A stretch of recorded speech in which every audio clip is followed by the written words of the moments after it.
www.prd.go.th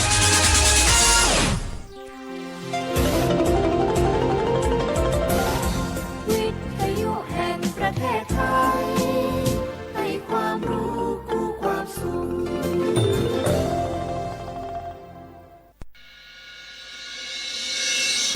สถานีวิทยุกระจายเสียงแห่งประเทศไทยจังหวัดเชียงใหม่ AM 1476 กิโลเฮิรตซ์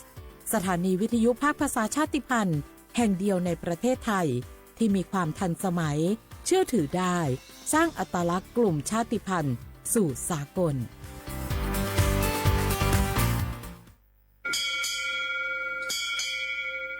โอโบดะจ้า โอเบชเปอร์ เหมือสุงคา กว่า ย้อจง อุดูธรรมา สถานีวิทยุภาษาชาติพันธุ์แห่งเดียวในประเทศไทย ทันสมัยเชื่อถือได้ แล้วพบกันที่สวทเชียงใหม่ AM 1476 กิโลเฮิรตซ์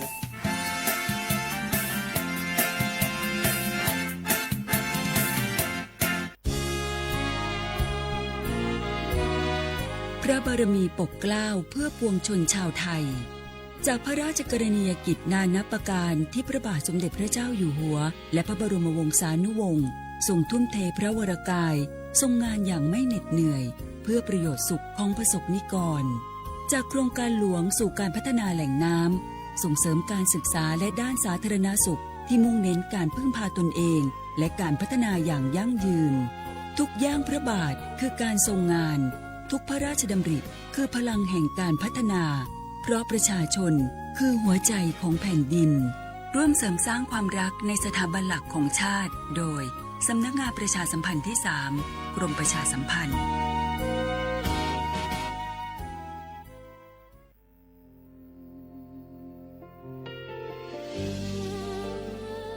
พระเสด็จสู่แดนสวงไทยทั้งปวงน้อมสำนึกในพระมหากรุณาธิคุณตราบนิรันดร์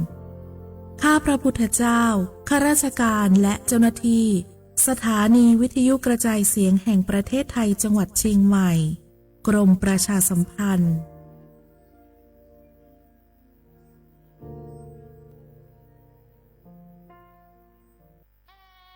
คืน11 มิถุนาฟ้าร่ำไห้ประชาไทยวิปโยคโศกทวินกราบพระบาทอำลาน้ำตารินน้อมใจจินรำลึกพระกรุณาธิคุณน้อมสำนึกในพระกรุณาธิคุณข้าพระพุทธเจ้าคณะผู้บริหารข้าราชการและเจ้าหน้าที่สถานีวิทยุกระจายเสียงแห่งประเทศไทยกรมประชาสัมพันธ์สถานีวิทยุกระจายเสียงแห่งประเทศไทยจังหวัดเชียงใหม่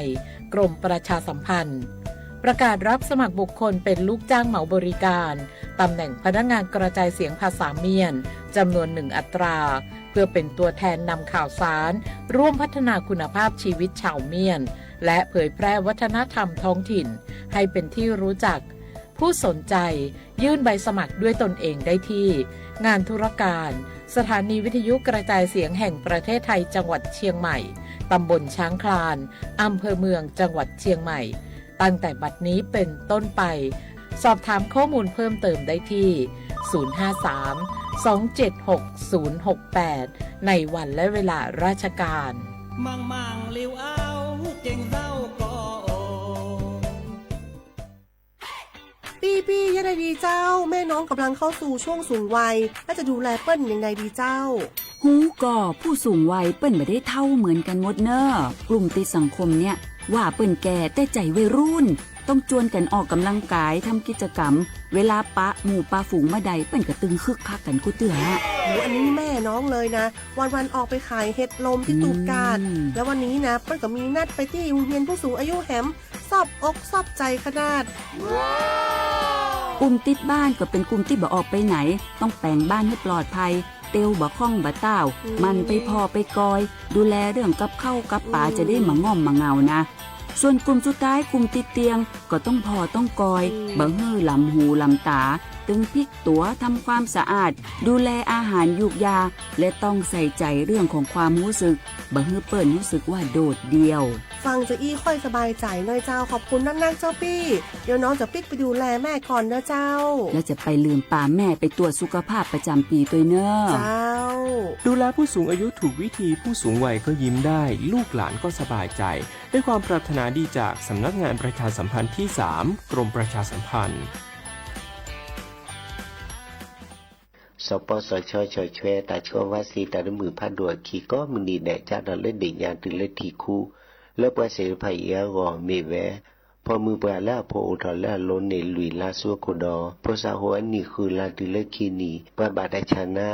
เมแวตาประสบูหล่อตาไซชีตาชาซาสุยโกลคนนุปูติเตอตาชาเกเล่ปบามาเรเริ่มมอเห็นหล่อเทสีเคมีบำบัดตาชาชีเชอปลานี่คือจีแจซัวพอโกปเปบาดอมาเจลอซาริเซบาปบาดชาทาลาซีเมียปบาดชา HIV ดอปลาคือกิโลตะกะซาซัวโกดอซีกว่าอาทอเลสายด่วนสปสช1330สปสชเขต1เวกิเม053-285-355 สายด่วนกมท1600 สายด่วนสุขภาพจิต1323แล้วก็กันเดี๋ยวก่อนนี่แล้วดอปูแบบปากญอโพนเมบาสะสู้ออมมือออเลวิทยุกลือลอก็จะแตะเวกีแม่ตอนยาอีบอบบาเนบาคักเล่นตัดพี่ตามมาตัดพี่ออมมาออจะแตะกว่าก็ได้แล้วสนใจโฆษณาเนื้ออดจัดสิกว่าสวทเชียงใหม่เบอร์โทรศัพท์053-276-068เมตเมบะ092-246-8579เซทอโบลอ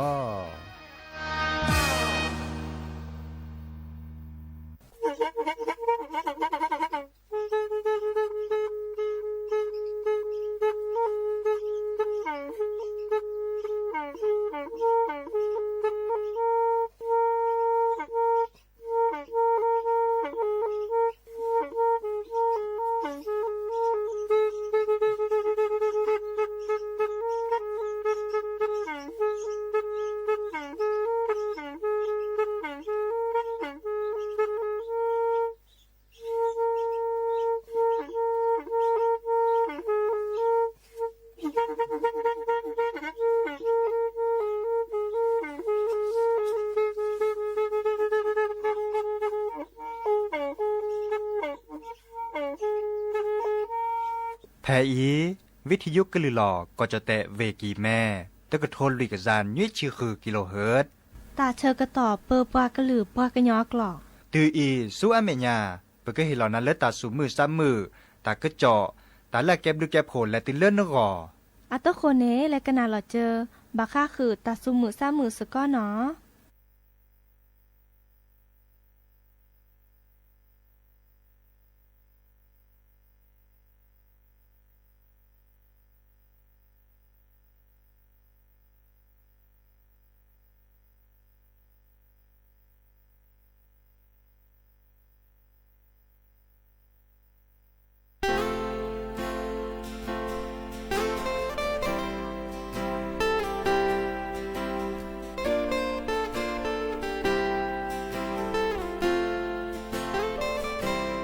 ก็มือนี้เลอแลปุกวีเมมือนี้ลือโดเวโดตามีชอเจอแลอาซาเลอปรอมาเตอเซเลเชื่อเกอต่อบาลีเลอเปแวคิกาเปกบาแต่ลอเปซาตารีเนมิแวเปเตอนาเปลอซาแต่แอนี่แลเสือก็จะเซโอ้ว่าเลอเนอแออเจอราเนเจอมียา ยสายเนชาเวโดอาตาแต่โอดีอาเอดอดูเซียนามิเนซาเกมาเกดีแลแห่ขอชูเยอโอดอเยอเกแต่บานาเตอนีเมนิเลอาเวกเตอเชกตอเลและปูกรีเมเนเอยาชิอาเนมาเอยาเนซาชู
เจอตาเลนแต่โอ้ว่าเลเนเออเจอราเนเจอมียาเยสายเนชาเวโดอาตาแต่โอดีอาเอดอดูเซียนามิเนซาเกมาเกดีแลแห่ขอชูเยอโอดอเยอเกแค่บานาเตอนีเมนิเลอาเวกเตอเชกตอเลและปูกรีเมเนเอยาชิอาเนมาเอยาซาชูแห่ขอชูโยดอเยอเกิดแต่บานาเตอนีเมนิเลอาเวกเตอเชกตอเลและปูกรีเมเนเอยาชิอาเนมาเอยาเนซาชู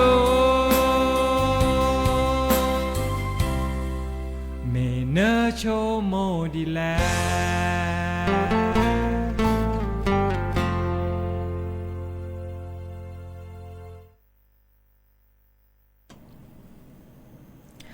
โอมือโชเปอร์ดับเบิลแวร์มือกาพาติพือพีก็กันเนาะบาตุกอลอซาเดยาพอมลาวารัญญาฝ่ายไพโรธแพเลวิทยุกลือหลอกก็จะแตะวิกิแม่สวทเชียงใหม่จะต่อยอีโอแกสกอลอซาตาเชกตอเลอร์กอคอมือทอชิแกนอควินนาริและตือเลอร์อนาริชีกันนาดอบกากอดอบกาเซแพเลวิทยุคลื่น AM ตกโทลิกยา1กิโลเฮิรตซ์วิทยุเลอร์พบาโค FM 104.25 เมกะเฮิรตซ์ออนไลน์แฟนเพจ Facebook สวทเชียงใหม่ AM 1476 KHZ โอแกสกอลาซาดีโทรศัพท์ตัวโดตัวจบกาเซเบอร์โทรศัพท์เบอร์ละล้อ053 276 007 วายาเซอร์ขีนุ้ยคือวาวานุ้ยเนาะตาเชกต่อเตอนาเรตปูโอแกสกอลอซาดีอีเตนิยานี้ก็ตกอลอซาตุเลตาเชกต่อควีนารีอนาทีเยจิเยเนาะดิซอเลเฮก็ตาเชกต่อเลควีนารีเยจิเยนาทีนี้เนาะเดอปาเกปลับพลาลอกลึกทาแพเลเวบอก็เนาะเดออีคานีแกตาพิตามาดิซอปรามาบูจปาอภมมือเนาะเลสัสมุลพิสีโจนินุยนีเนาะเดอบลอยใหญ่อีเนดิซอเลจปาเนาะเดอหนอปามือเกแลเลตาลอตาเกลเลปามาบูตาเนาะดิซอเลแลมาบูตาเดอบลอยใหญ่อีเนาะแพเลอากอดาพระที่นั่งพิมานรัตยาเนาะเลินนอปูนีเนาะอีคาเดอเกแลมาตากิตาเกเนาะตาบูตาบาดิซอเลอภมมือเวโกสัสมุลพิสีโจเนาะอาเชโตเนนุยนีเนาะดิเนชันเนปาเกอปรับพลาลอกลือกทาเนาะปรับพลาลอเลอไลฟ์สดเนาะดิซอเลอตบลือตอญาเนาะจะถอเลอควีนาริเยชิเยนาทีเนาะดิซอเลอแฟนเพจ Facebook พาลานเนาะแฟนเพจ Facebook กรมประชาสัมพันธ์แฟนเพจ Facebook NBT เนาะ NBT เลออากวยลวดาลิกอลาดอลิจอแต่ดอเลอแฟนเพจ Facebook NBT Connect เนาะไม่มีเลอเนาะวิทยุนี่ก็น่าเซเนาะแพเลอวิทยุกลือหลอกก็จะแต่เนาะก็ต่อเนาะก็วิเนาะเกิดปรับพลาลอก็ลึกกทาดอตากอมตานี่ตบลอคอลาซาเนาะจะถอดเลอคุยนาริเยจิเยนาทีเนาะดิเนจานี่เนาะอาตัวคนจะเกิดแต่ตากระจอชิโกชิแกวิเลอลอเลเกเลตาลาคีชิแกเนี่ยจะเกิดออทอเกเลลุโพทาโพเนาะมาพิยากเลตาเนาะเมื่อจาแลกาเลแอดอกก็เคยกันนาทาเคยกันนาตาซาวีเดอโทรศัพท์เฮลพาเซมาเบอร์โทรศัพท์เตอร์บลลอ053276007วายาเซอร์ขีนุ้ยคือวาวานุ้ยเนาะและกันนาดอกกว่าตาซาวีดอเตอร์เพลคิปเลยเนาะ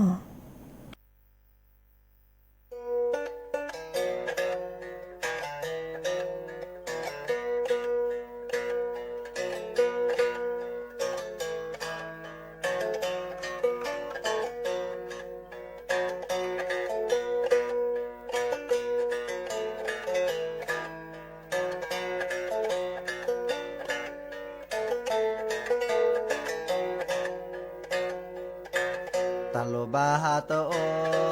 โทนาเยสาเตเจ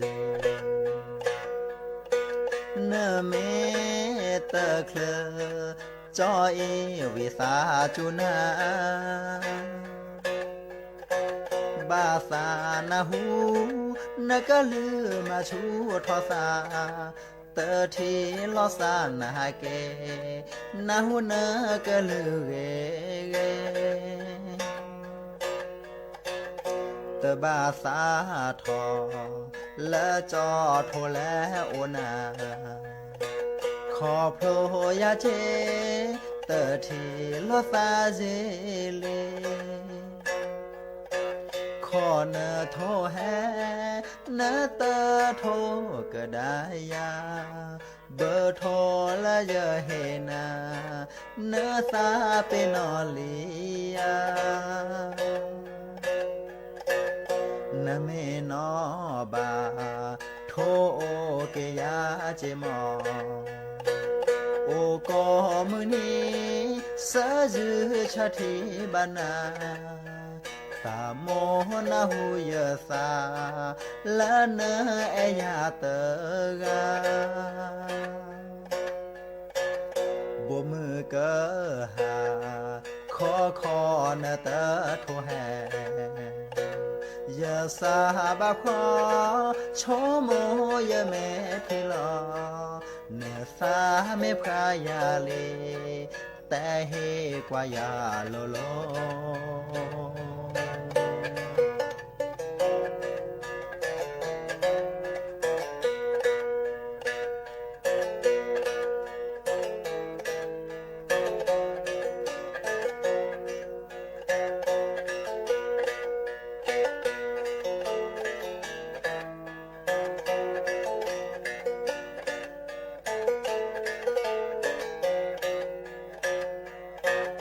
ตบาสา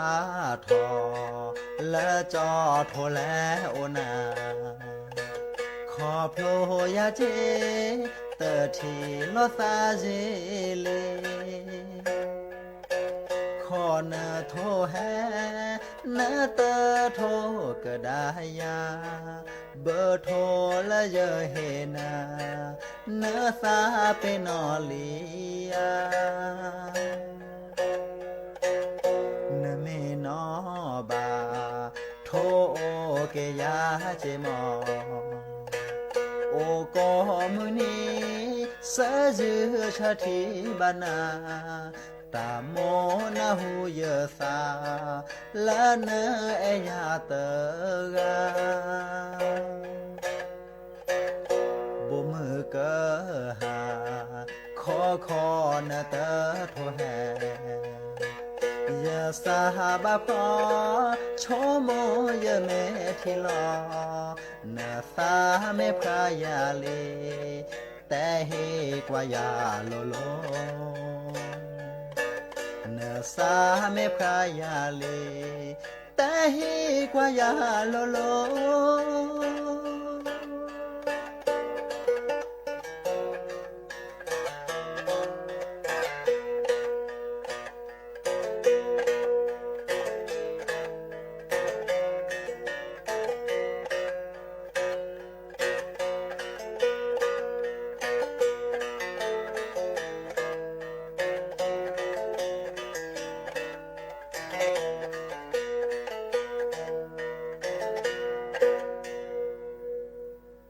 สารคดี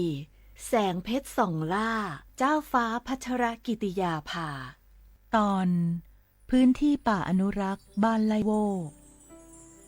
สมเด็จพระเจ้าลูกเธอเจ้าฟ้าพัชรกิติยาภานเรนทิราเทพยวดีกรมหลวงราชสารินีสิริพัฒน์มหาวชรราชธิดามีพระเมตตาและมีความห่วงใยต่อประสบกนิกรในพื้นที่ห่างไกลท่ามกลางผืนป่าอันอุดมสมบูรณ์ของบ้านไลโวอำเภอสังขละบุรีจังหวัดกาญจนบุรีพระองค์จึงทรงสืบสานต่อยอดแนวพระราชดำริในการพัฒนาคุณภาพชีวิตของประชาชนอย่างรอบด้านการศึกษาทรงส่งเสริมการเรียนรู้ของเด็กและเยาวชนผ่านศูนย์การเรียนและกิจกรรมพัฒนาศักยภาพเพื่อสร้างโอกาสทางการศึกษาและวางรากฐานที่มั่นคงให้แก่อนาคตของเยาวชนด้านสาธารณสุขทรงสนับสนุนการเข้าถึงบริการทางการแพทย์การดูแลสุขอนามัยและการพัฒนาระบบน้ำสะอาดเพื่อให้ประชาชนมีสุขภาพที่ดีและมีคุณภาพชีวิตที่เหมาะสมด้านอาชีพและเศรษฐกิจชุมชนพระองค์ทรงส่งเสริมการเกษตรที่สอดคล้องกับสภาพพื้นที่การปลูกพืชสร้างรายได้และการพัฒนาผลิตภัณฑ์ชุมชนเพื่อให้ครอบครัวมีรายได้ที่มั่นคงและสามารถพึ่งพาตนเองได้พร้อมกันนั้นยังทรงให้ความสำคัญกับการอนุรักษ์ทรัพยากรธรรมชาติและป่าต้นน้ำอันเป็นหัวใจสำคัญของวิถีชีวิตชุมชนเพื่อให้คนและป่าอยู่ร่วมกันอย่างสมดุลและยั่งยืนจากพระเมตตาและพระวิสัยทัศน์อันกว้างไกลบ้านไลโวจึงค่อยๆเติบโตเป็นชุมชนที่เข้มแข็งสร้างโอกาสเติมความหวังเป็นพลังให้คนในชุมชนมีคุณภาพชีวิตที่ดีขึ้นจึงเป็นอีกหนึ่งภาพสะท้อนพระกรณียกิจที่ประสบกนิกรชาวไทยจะได้ร่วมน้อมสำนึกในพระกรุณาธิคุณของพระองค์ตราบนานเท่านาน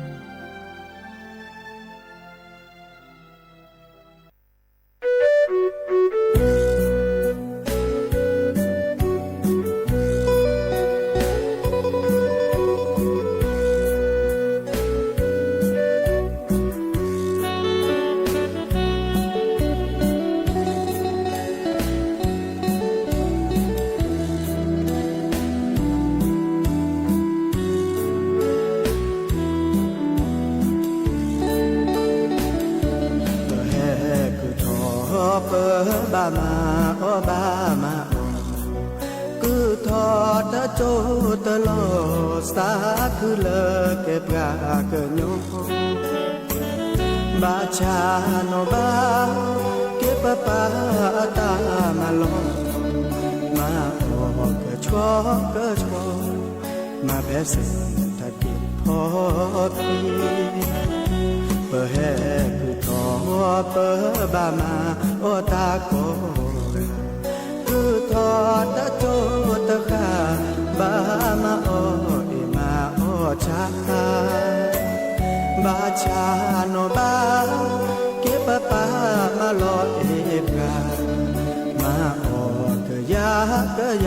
เปิดที่เปิดโกกะเกลีปรา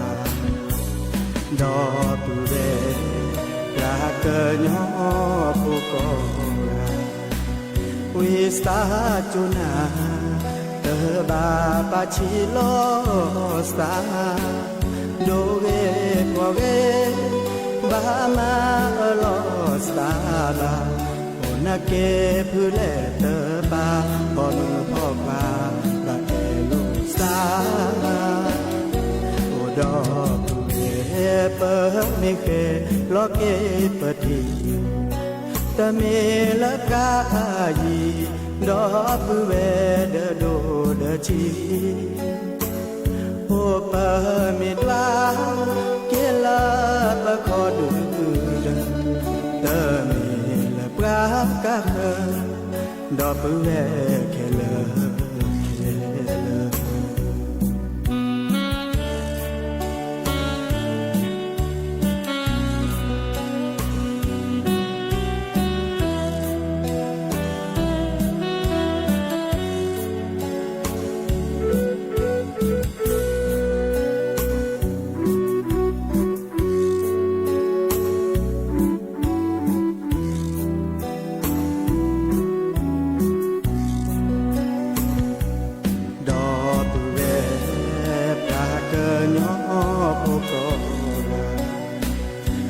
สตาจุนาเตบาปาชิโลสาโดเกปโกเกบามาโลสาบาโอนาเกพุเลเตปาพอมือพอบาบาเอโลสาโอดอปุเอเปมิเคโลเกเปดีตะเมละกายีดอปุเวเดโดเดชีโอปะเมดวาเกลาปะขอดูตะเมละปรากะดอปุเวแคลา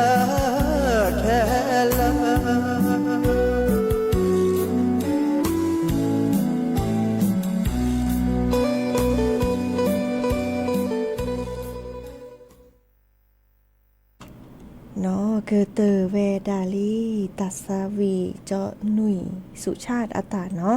ตัสวีมีเลอตามรอยพ่อเนาะเดิมเมื่อก่อเซเลอเจ้าหนุ่ยสุชาติอัตตสวีเกิดเปิดทอนี้เจออทอแกดิซอเลอตะกึโตเนาะแล้วก็ตาบาคาเดเลอเจ้าปาอโพมือเวโก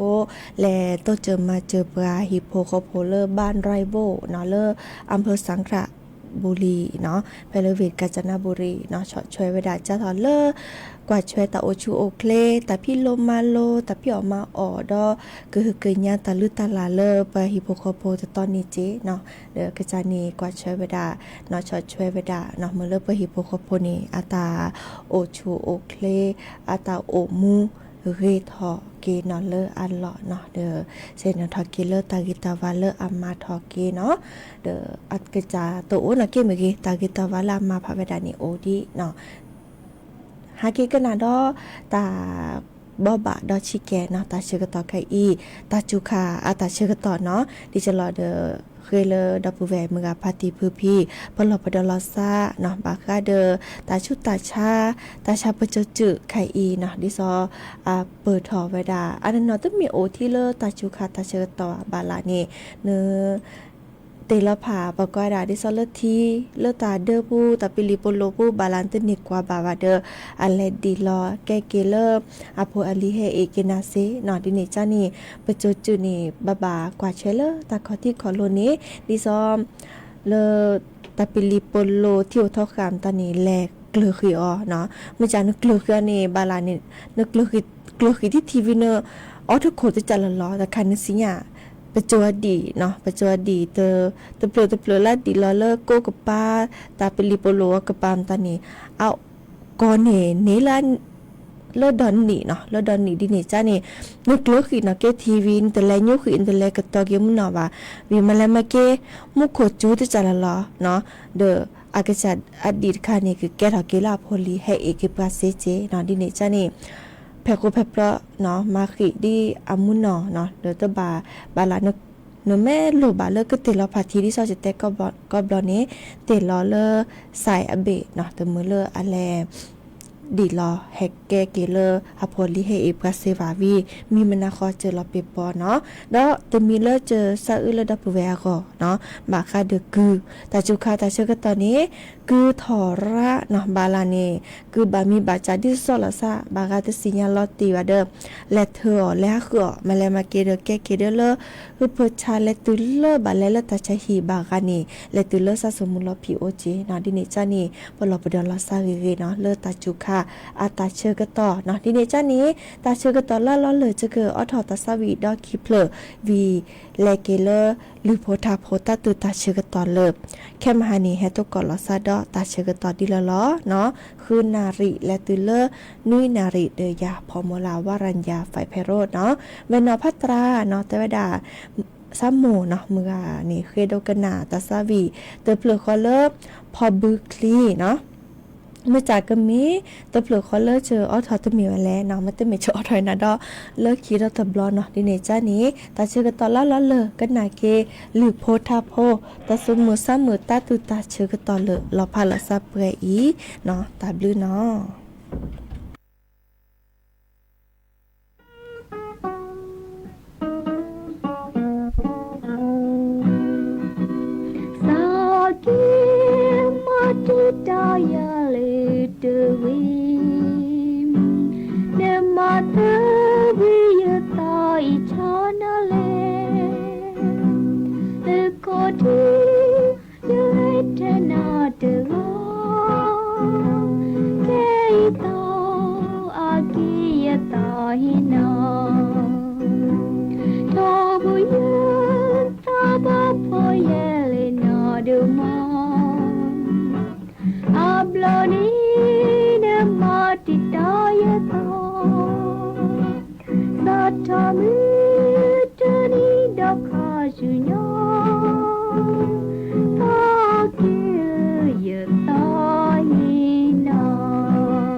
เล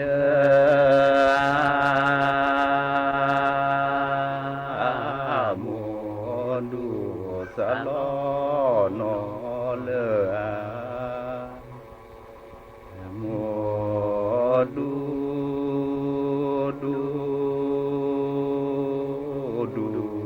จอ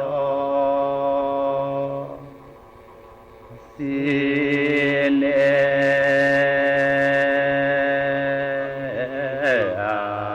กูดูจอสิเน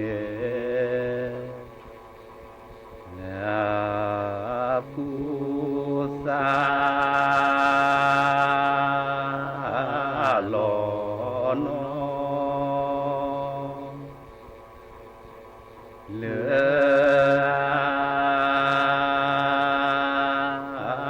โมลอสะลอ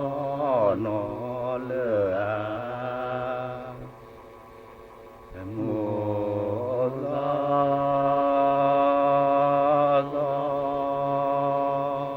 อจอ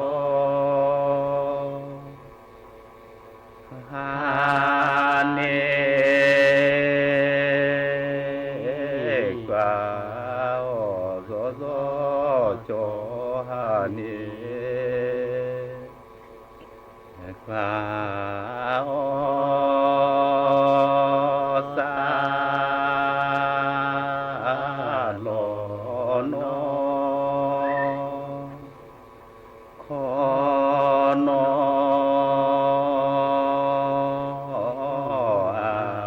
เดือสะลอนอขอนอเดือดีมีญอขอ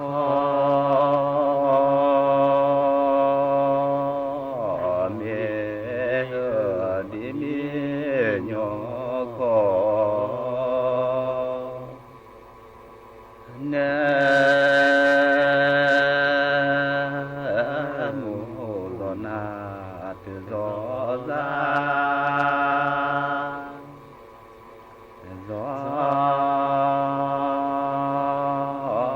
เทนะเตบะเจสะมอ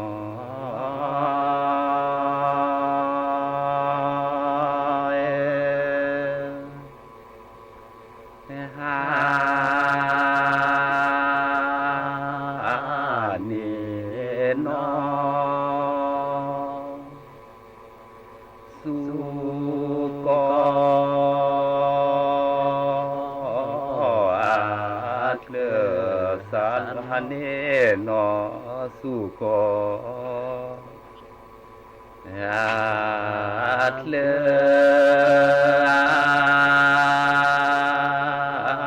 โมเตเมื่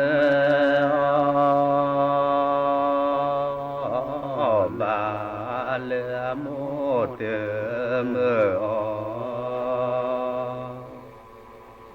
จา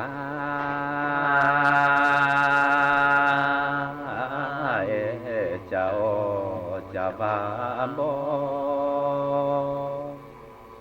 ถึกแก่เลือเสจอนไม่แก่เลือเสอามูม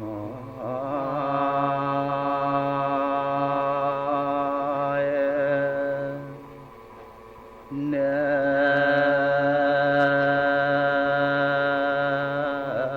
โมเมซอนาเดอ เนโมเม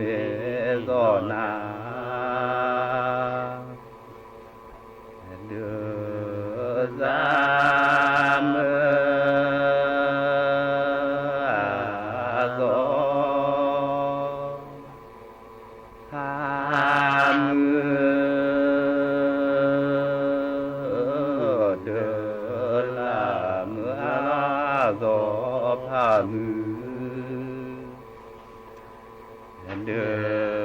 นลานซอเลเกเลกีนอซอเลเกเลกีจอซอขอ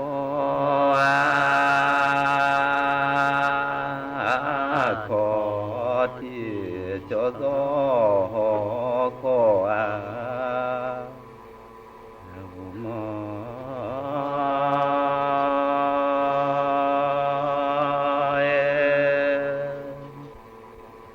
ดอเปิดนาเลที่ลอชูดอกเปิดนาเลที่ลอชูโมซอปาซอเตนาหูโมซอปาซอเตนาหูโมเดปามีเดเอปามุเดปามิเตเอปาเกญามืข้าว